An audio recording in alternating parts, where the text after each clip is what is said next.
Félix, je t'en disais sur ce flex-là, je m'inquiète au niveau de cet arbre-là. Les branches sont un peu proches de l'immeuble.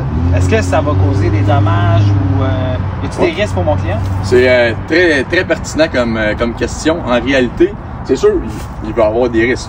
Bon, le monde, qu'est-ce qu'ils vont penser en premier? La luminosité. Fait que c'est sûr que des arbres à proximité du bâtiment, proche des fenêtres, ça va faire un petit peu plus d'ombre. En réalité, ce qu'on a ici, on voit qu'on a un arbre très mature, une racine proche d'une fondation, ce que ça peut créer quand il y a un drain de fondation. Un arbre, qu'est-ce que ça aime pour se nourrir? C'est de l'eau. Qu'est-ce qu'il va penser?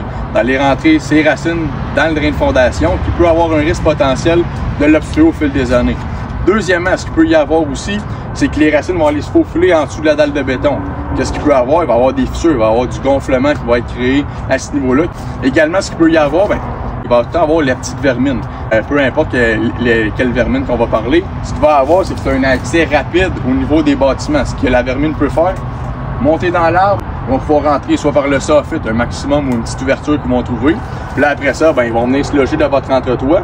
Le triplex, on s'entend que la personne qui veut faire, c'est un investissement, mais il veut pas un locataire qui est nuisible pour son immeuble. Donc, en réalité, on fait émonder. Quand les arbres ont une certaine superficie, là, idéalement, c'est de consulter un émondeur, savoir qu'est-ce qu'on fait, est-ce qu'on garde l'arbre ou est-ce qu'il y a des risques au niveau, justement, des fondations et des drains en réalité. Cool. Merci. Ça fait plaisir.